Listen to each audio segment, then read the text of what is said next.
ओम शांति। आज 3 जुलाई 2025 बाप दादा के मधुर महावाक्य। बाबा कहते, मीठे बच्चे, इस बेहद नाटक में तुम वंडरफुल एक्टर हो। ये अनादि नाटक है, इसमें कुछ भी बदली नहीं हो सकता। प्रश्न है, बुद्धिवान दूरादेशी बच्चे ही किस गुह्य राज को समझ सकते हैं?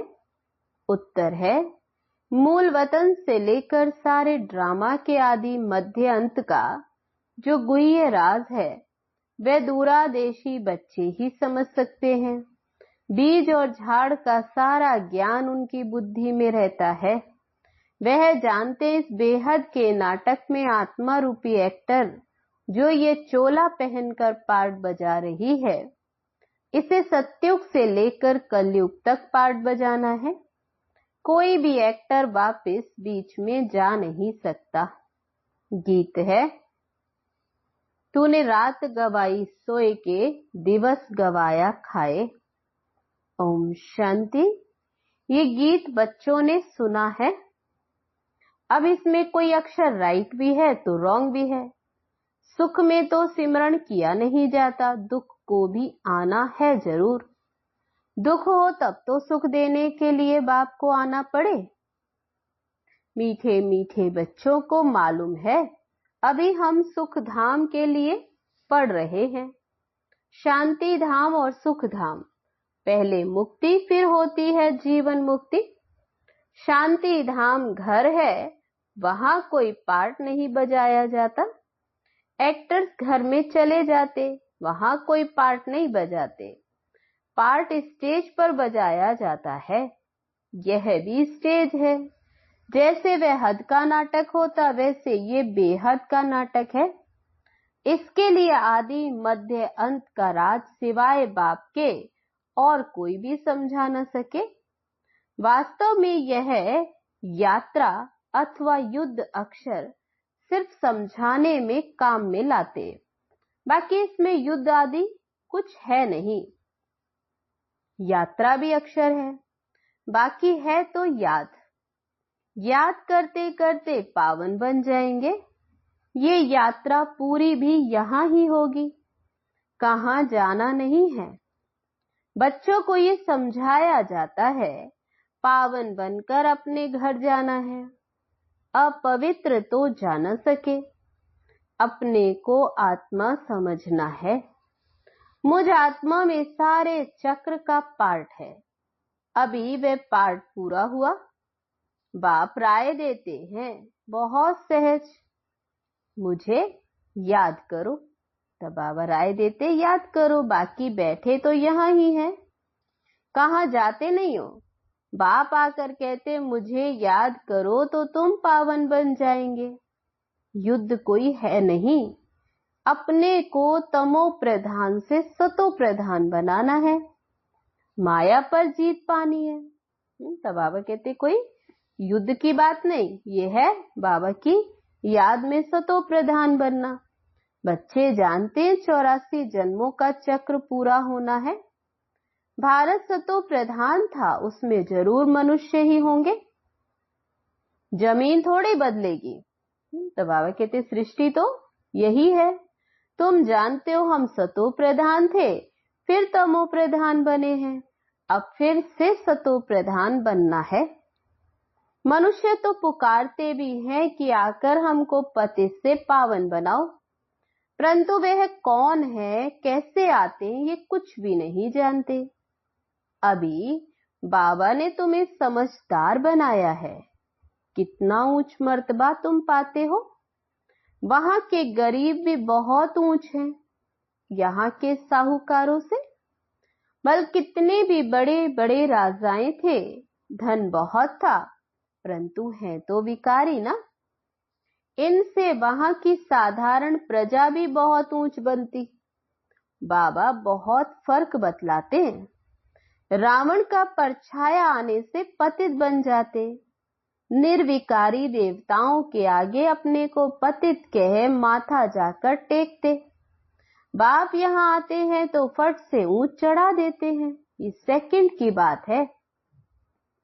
अभी बाप ने तीसरा नेत्र दिया है ज्ञान का। तुम बच्चे दूरादेशी बन जाते हो। ऊपर मूल वतन से लेकर सारे ड्रामा का चक्र तुम्हारी बुद्धि में याद है।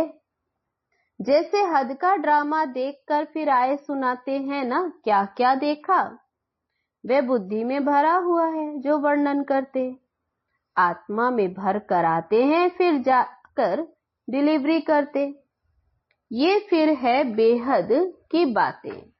तुम बच्चों की बुद्धि में इस बेहद ड्रामा के आदि मध्य अंत का राज रहना चाहिए जो रिपीट होता रहता।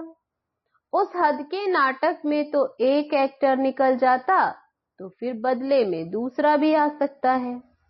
कोई बीमार हुआ तो उनके बदले में फिर दूसरा ऐड कर देंगे। यह तो चैतन्य ड्रामा है, इसमें जरा भी अदली बदली नहीं हो सकती। बाबा कहते तुम बच्चे जानते हो हम आत्मा है। ये शरीर रूपी चोला है जो पहनकर हम बहु रूपी पार्ट बजाते, नाम रूप देश फीचर्स बदलते जाते हैं। एक्टर्स को अपनी एक्ट का तो मालूम होता है ना।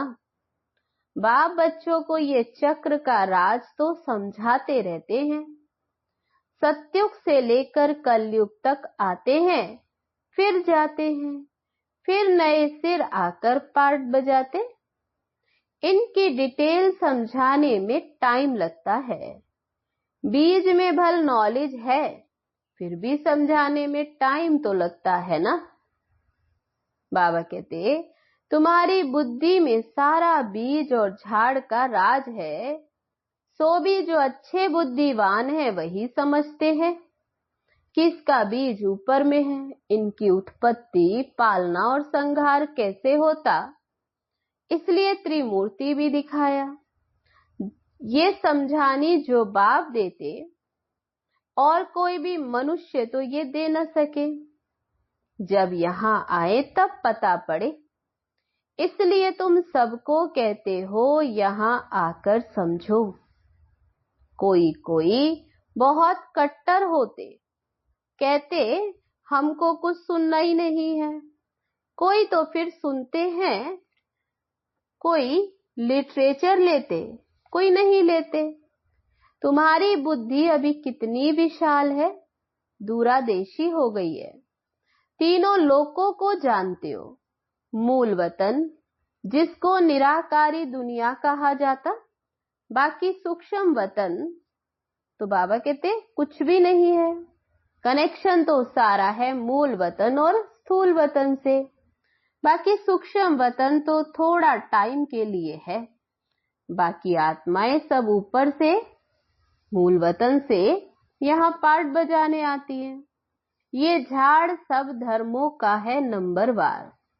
ये है मनुष्य का झाड़, बिल्कुल एक्यूरेट। तो बाबा कहते हैं मनुष्य सृष्टि रूपी झाड़ बिल्कुल एक्यूरेट है, कुछ भी आगे पीछे हो ना सके, न आत्माएं और कोई जगह बैठ सकती हैं। आत्माएं ब्रह्म महातत्व में खड़ी होती हैं, जैसे स्टार्स खड़े होते आकाश में। ये स्टार्स तो दूर से छोटे छोटे देखने में आते हैं तो बड़े, लेकिन आत्मा तो न छोटी बड़ी होती, न विनाश को पाती। तुम गोल्डन एज में जाते हो, फिर आयरन एज में आते हो। बच्चे जानते हैं हम गोल्डन एज में थे, अब आयरन एज में आ गए, कोई वैल्यू ही नहीं रही। भल माया की चमक कितनी भी है, परंतु ये है रावण की गोल्डन एज, वह है ईश्वरीय गोल्डन एज। मनुष्य तो कहते रहते 6-7 वर्षों में इतना अनाज होगा तो बात मत पूछो। देखो उन्हों का प्लान क्या है और तुम बच्चों का प्लान क्या है। बाबा कहते मेरा प्लान है पुरानी को नया बनाना। तुम्हारा एक ही प्लान है, जानते हो। बाप की श्रीमत से हम अपना वर्षा ले रहे हैं। बाबा रास्ता बताते हैं, श्रीमत देते हैं, याद में रहने की मत देते हैं। तब श्रीमत है बाबा की याद में रहना।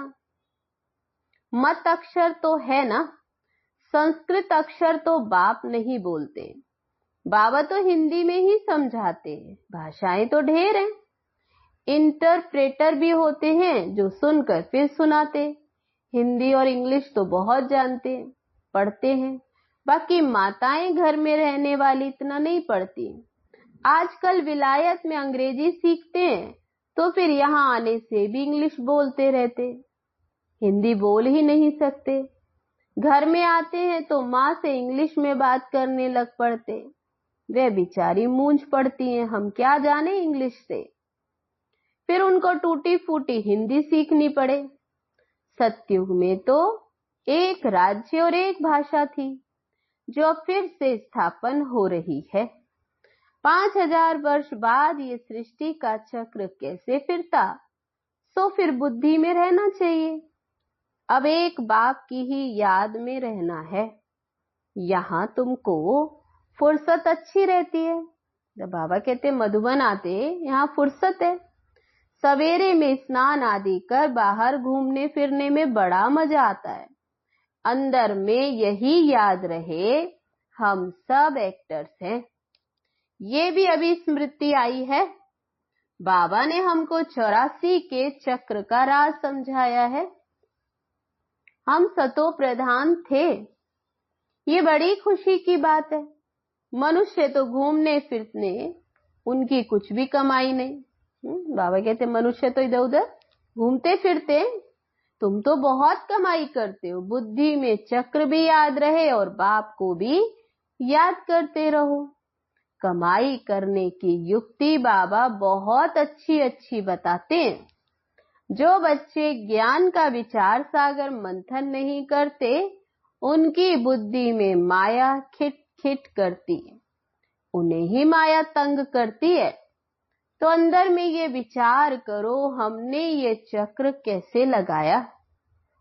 सतयुग में इतने जन्म लिए, फिर नीचे उतरते आए, अब फिर सतो प्रधान बनना है। बाबा ने कहा है मुझे याद करो तो सतो प्रधान बन जाएंगे। चलते फिरते बुद्धि में ये याद रहे तो माया की खिट खिट समाप्त हो जाएगी। तुम्हारा बहुत बहुत फायदा होगा।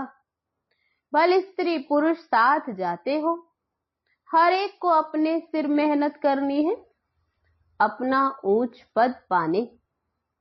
तो बाबा कहते अकेले में जाने से तो बहुत ही मजा है, अपनी ही धुन में रहेंगे।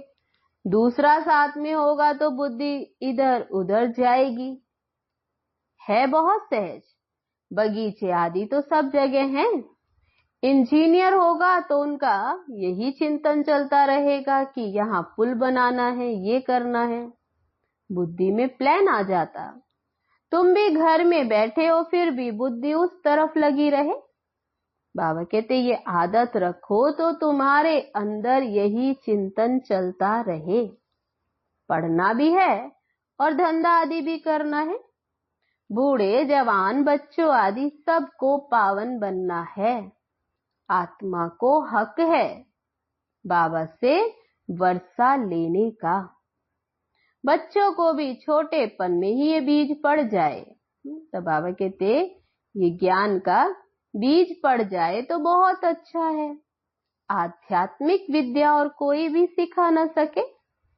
तुम्हारी यह जो आध्यात्मिक विद्या है ये तुमको अभी बाप ही आकर पढ़ाते। उन स्कूलों में मिलती है जिस्मानी विद्या और वह है शास्त्रों की विद्या। ये फिर है रूहानी विद्या जो तुमको भगवान सिखलाते। इनका किसको भी पता नहीं, इनको कहा ही जाता स्पिरिचुअल नॉलेज। जो रूह आकर पढ़ाते, उनका और कोई नाम नहीं रखा जा सकता। ये तो स्वयं बाप आकर पढ़ाते हैं। भगवानुवाच है ना, भगवान एक ही बार इस समय आकर पढ़ाते। इसको रूहानी नॉलेज कहा जाता है। वे शास्त्रों की विद्या अलग है। तुमको पता है कि नॉलेज एक है जिस्मानी कॉलेज आदि की और दूसरी है आध्यात्मिक शास्त्रों की विद्या। तीसरी है ये रूहानी नॉलेज। वे भल कितने भी बड़े बड़े डॉक्टर ऑफ फिलोसॉफी हैं, परंतु उनके पास भी शास्त्रों की ही बातें हैं। तुम्हारी ये नॉलेज बिल्कुल अलग है। ये स्पिरिचुअल नॉलेज जो स्पिरिचुअल फादर सभी आत्माओं का बाप है, वही आकर पढ़ाते हैं। उनकी महिमा है शांति सुख का सागर। कृष्ण की महिमा बिल्कुल अलग है। तब शिव बाबा की महिमा अलग और कृष्ण की महिमा अलग। गुण अवगुण मनुष्यों में होते जो बोलते रहते। बाप की महिमा को भी यथार्थ रीति अभी तुम जानते हो। वे तो सिर्फ तोते मौखिक गाते हैं, अर्थ तो कुछ नहीं जानते। तो बच्चों को बाबा राय देते हैं, अपनी उन्नति कैसे करो। पुरुषार्थ करते रहेंगे तो फिर पक्का होता जाएगा। फिर ऑफिस में काम करने समय भी ये स्मृति आएगी, ईश्वर की स्मृति रहेगी। माया की स्मृति तो आधा कल्प चली है। अभी बाप यथार्थ रीति बैठ समझाते हैं, अपने को देखो, हम क्या थे अब क्या बन गए हैं। फिर हमको बाबा ऐसा देवता बनाते हैं। बाबा कहते ये भी तुम बच्चे ही नंबरवार पुरुषार्थ अनुसार जानते हो। पहले पहले भारत ही था, भारत में ही बाप भी आते हैं पार्ट बजाने। तुम भी आदि सनातन देवी देवता धर्म के हो ना। तुमको पवित्र बनना है, नहीं तो पिछाड़ी में आएंगे। बाबा कहते फिर पिछाड़ी में आएंगे, फिर क्या सुख पाएंगे। भक्ति जास्ती नहीं की होगी तो आएंगे नहीं, समझ जाएंगे ये इतना उठाने वाला नहीं है। तब बाबा कहते भक्ति जास्ती नहीं की है तो ज्ञान भी समझ नहीं पाते। समझ जाते ये इतना उठाने वाला नहीं है। बहुत मेहनत करते फिर भी कोई बिरला ही निकलते, लेकिन थकना नहीं है, मेहनत तो करनी है। मेहनत बिगर तो कुछ मिलता नहीं, प्रजा तो बनती रहती है। बाबा बच्चों को उन्नति के लिए युक्ति बताते हैं। बच्चे अपनी उन्नति करनी है तो सवेरे सवेरे स्नान आदि कर एकांत में जाकर चक्र लगाओ व बैठ जाओ। तंदुरुस्ती के लिए पैदल करना भी अच्छा है। बाबा भी याद पड़ेगा और ड्रामा का राज भी बुद्धि में रहेगा। इसमें कितनी कमाई है, ये है सच्ची कमाई। वह कमाई पूरी हुई फिर इस कमाई का चिंतन करो। डिफिकल्ट कुछ भी नहीं है, बाबा का देखा हुआ है। सारी जीवन कहानी लिखते हैं। आज इतने बजे उठा फिर ये किया। समझते पिछाड़ी वाले पढ़कर सीखेंगे, ये लिखते हैं जीवन कहानी। तो बाबा कहते समझता हूं, फिर पिछाड़ी वाले पढ़कर सीखेंगे। बड़े बड़े मनुष्यों की बायोग्राफी पढ़ते हैं ना, बच्चों के लिए लिखते, फिर बच्चे भी घर में ऐसे अच्छे स्वभाव के होते। अभी तुम बच्चों को पुरुषार्थ कर सतो प्रधान बनना है। सतो प्रधान दुनिया का फिर से राज्य लेना है। तुम जानते हो कल्प कल्प हम राज्य लेते और फिर गवाते हैं। तुम्हारी बुद्धि में ये सब है। ये है नई दुनिया, नए धर्म के लिए नई नॉलेज। इसलिए मीठे मीठे बच्चों को फिर भी समझाते, जल्दी जल्दी पुरुषार्थ करो। शरीर पर भरोसा थोड़े ही है। आजकल मौत बहुत इजी हो गया है। वहां अमरलोक में ऐसी मृत्यु फिर कब होती नहीं। यहां तो बैठे बैठे कैसे मर जाते। इसलिए अपना पुरुषार्थ करते रहो, जमा करते रहो। अच्छा, मीठे मीठे सिकी लदे बच्चों प्रति माता पिता बाप दादा का याद प्यार और गुड मॉर्निंग। रूहानी बाप की रूहानी बच्चों को नमस्ते। हम रूहानी बच्चों की रूहानी बाप दादा को नमस्ते नमस्ते। ओम शांति। अब है धारणा के लिए मुख्य सार। पहली पॉइंट, बुद्धि को ज्ञान चिंतन में बिजी रखने की आदत डालो। जब भी समय मिले तो एकांत में जाकर विचार सागर मंथन करना है। बाप को याद कर सच्ची कमाई जमा करनी है। दूसरी पॉइंट, दूरादेशी बनकर इस बेहद के नाटक को यथार्थ रीति समझना है। सभी पाठधारियों के पाठ को साक्षी होकर देखना है। अब है आज का वरदान। मधुरता के वरदान द्वारा सदा आगे बढ़ने वाली श्रेष्ठ आत्मा भव। विस्तार है आज वरदान का। मधुरता ऐसी विशेष धारणा है जो कड़वी धरनी को भी मधुर बना देती है।